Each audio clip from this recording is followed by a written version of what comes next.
Hear ye! Thus thou declare that this week on thine Irish Bandit Revolution. Okay, I'm just going to drop that stick.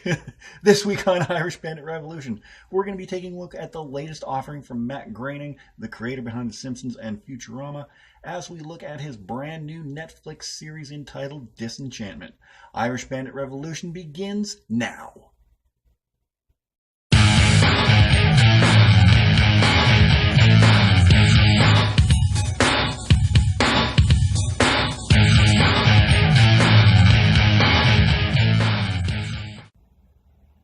Welcome back to another edition of Irish Bandit Revolution. I hope everyone is having a great week. I, as always, am your host, the one, the only, the second Irish Bandit. This week on Irish Bandit Revolution, we're going to be reviewing a brand new show from the creative mind behind The Simpsons, behind Futurama, two of my favorite shows. Honestly, though, this is my opinion only, I do honestly think that Futurama was a better show than The Simpsons, but But anyway, we're going to be taking a look at the latest offering from Matt Groening, that being Disenchantment. It is a Netflix exclusive series, and let's not waste any more time. Let's just get right down into the show. We're going to be looking at some major factors of the show. We're going to be taking a look at the episodes. We're going to be taking a look at the characters, and we're going to be taking a look at the voice cast behind it. So let's just take a look first at the characters. Disenchantment revolves around the misadventures of a lazy alcoholic princess named Bean. Well, that's her short form name. Her full name is like Terabini, I think. Yeah, she's basically like a female medieval fry. If you've ever watched Futurama, she's kind of lazy, kind of uncouth, kind of unkempt, and has horrible black teeth. But she is the hero of this series, and she's also joined by her companions Lucy, who's her own personal demon, and an elf named Elfo. Very imaginative, but you have some other great side characters in here as well, like Lucy's father, Bean's father, King Zog. You have his wife, Queen Una, who I wasn't sure quite exactly what type of character she was, or what species she was. I thought she was like a vampire type thing, but she's like a lizard person, I guess. I don't know. But there's a whole bunch of great characters in this show. I think some of my favorites are Bean, of course, the main character of the show. I love Lucy, though. Lucy is like this little thing that King Zog mistakes for a cat. Little demon, and just fantastic. And I love King Zog, because part of the reason why I love King Zog is because he's voiced by the great Joe DiMaggio, who did the voice of Bender in Futurama. A lot of Futurama stalwarts are in this series. I'll get to those in a little bit, but I absolutely love the characters. They fit so well in this series, and I think Elfo's probably the funniest. After everything that happens at the end of this season, I don't want to give much away if you haven't seen it. If you haven't seen it, go watch it. It's on Netflix right now. So yeah, the characters are very well done, very well fleshed out too by the end of the season. Because the first few episodes, you're just getting to know everybody. You're just getting to know Bean. You're just getting to know Lucy. You're just starting to get to know Elfo. I think Elfo's introduction was probably one of the funniest things I've ever seen, because you have all these happy little elves working in this elf village, and here's brooding little Elfo. And the way he makes his entrance, he's stamping boxes of candy, stamps himself, wraps himself in a big bow, and at the end of the conveyor belt is his girlfriend. She's like kissing all the boxes as they come by. Here comes Elfo on the conveyor belt. Wow! Just grabs her and tackles her and makes out with her. And two elves making out. I never thought I'd see that. And that's one thing with the show. With it being on Netflix, that gives Matt Groening more creative freedom to do things that he couldn't do in The Simpsons or in Futurama. Because, like, while they don't go full out, like, 4-letter words, they actually do cuss a little more. Like, throw in a couple GTs every now and then. But other than that, it doesn't get too vulgar with the language. Maybe that'll change in season 2. I don't know. But, yeah. I definitely think the characters are some of the best there are. It took a while for them to develop as the season went on, but I think where we really start to see Bean's character change is probably what episode was that again? Just looking it up right now. No, I wanted my tablets being a poopy head.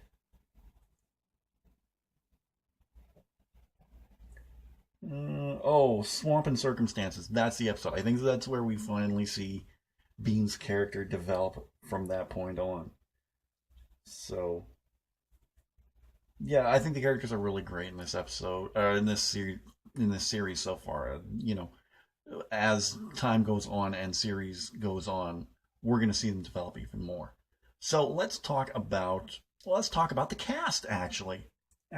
Definitely, let's talk about that next. The cast of Disenchantment is a great mixture of seasoned vets and new voice talent. Well, voice talent that I haven't heard yet. You have in the role of being Abby Jacobson, whose voice is just perfect for this role.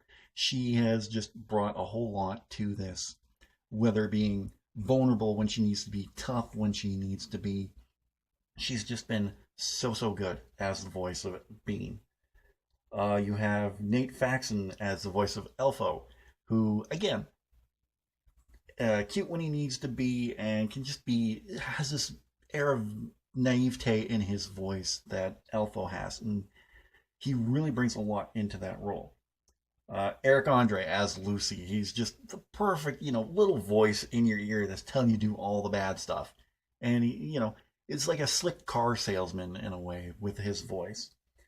And then you have some great seasoned vets who are Futurama alumni. You have Joe DiMaggio, like I said before, as King Zog. Just perfect. He does a lot of other voice. He does this one great character in the show that I absolutely love that I hope returns for season 2. The laughing horse.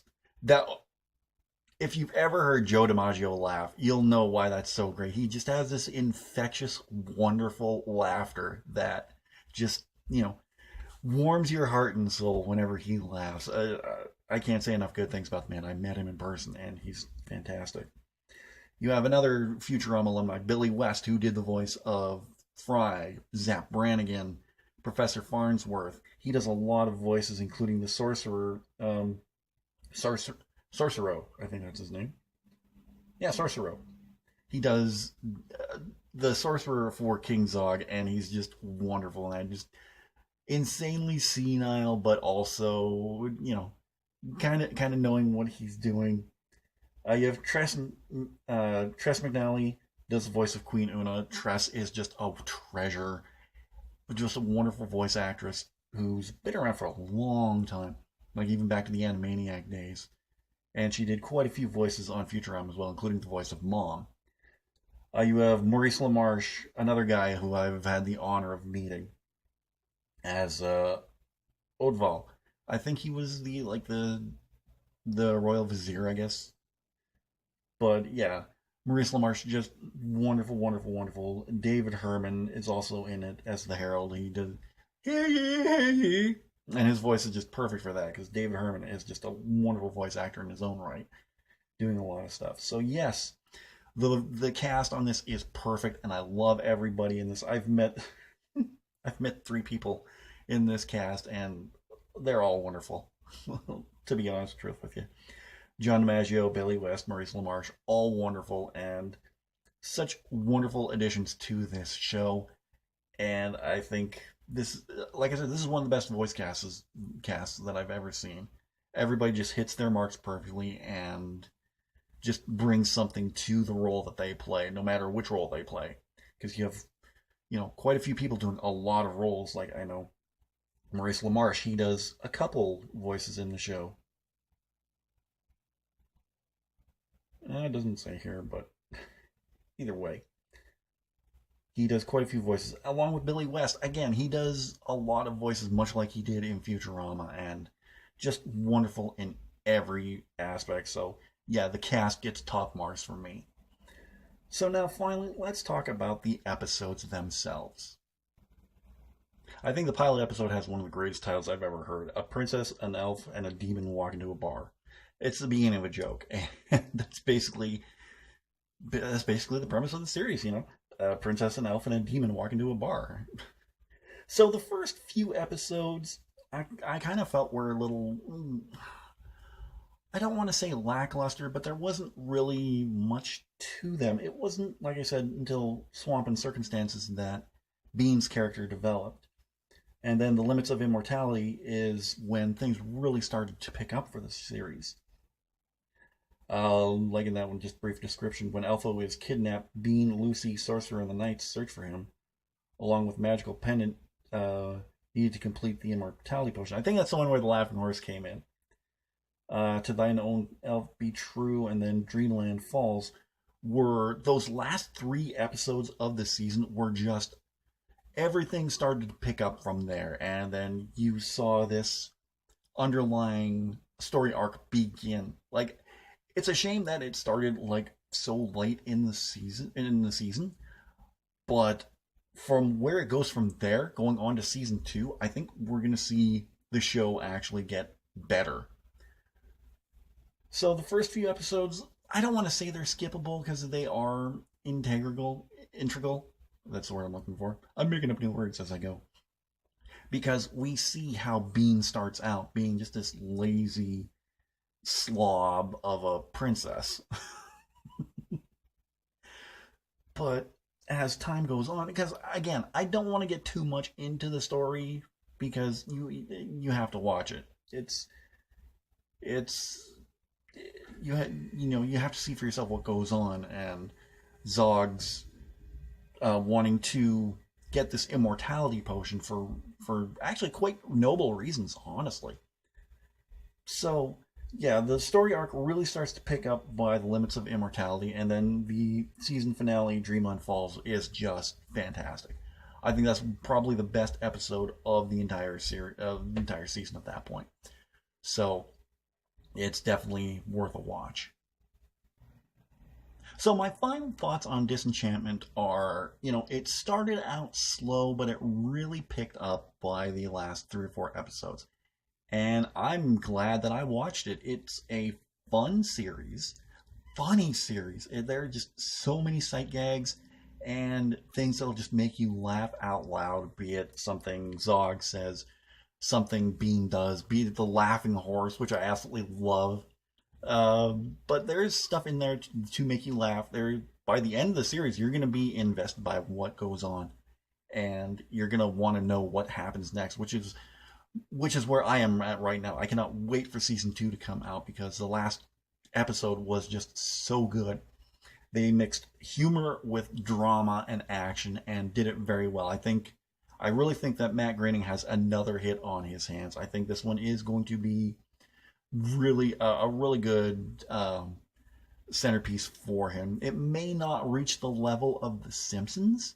It may not even reach the level of Futurama.